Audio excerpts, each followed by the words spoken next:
तो आप पहले अपने को रोकिए।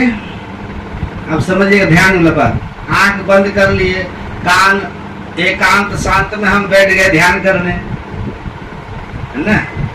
तो बाहरी विषयों से तो हम रुक गए हैं, लेकिन संस्कार अब जगना शुरू होगा।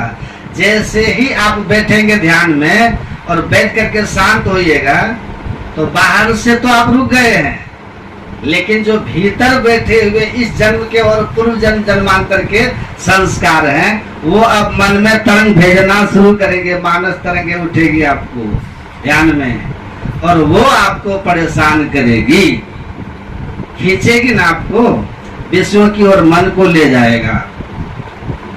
तो उसको रोकने के लिए क्या करना होगा?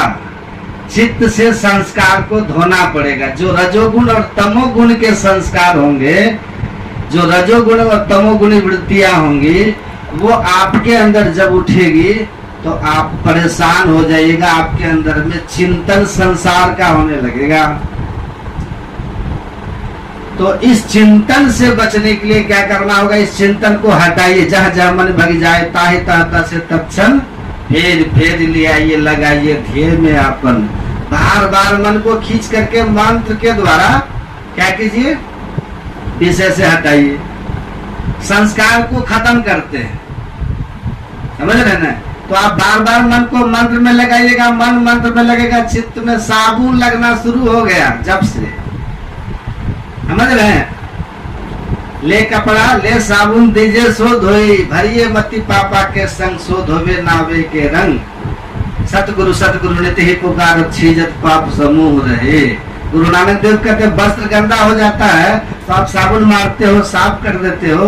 वैसे जैसे ही आप मंत्र जप करना प्रारंभ कर देते हो, आपके चित्त में जन्म जन्मांतर के बैठे हुए रजोगुणी तमोगुणी और जो संस्कार हैं वो धुलना शुरू हो जाते हैं। ये बाहर निकलना शुरू होते हैं, आपको परेशान कर देता है। घबराइएगा नहीं, मन को बार बार उस वृत्ति से अलग करके गुरु की बताए हुए मंत्र में लगा करके जपते रहिए।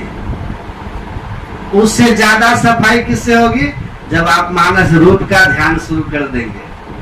थोड़ा ज्यादा महंगा डिटर्जेंट और पावरफुल, जैसे ही गुरु की मूर्ति, इष्ट मूर्ति आपके अंदर में आ जाएगा, गुरु जाप मानस ध्यान मानस कीजिए, दृढ़ साध कर इनका प्रथम अभ्यास कर शुद्ध करना चाहिए।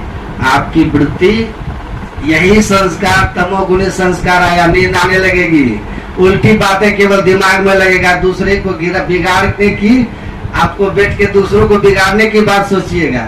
इसने मुझे ऐसा कहा था,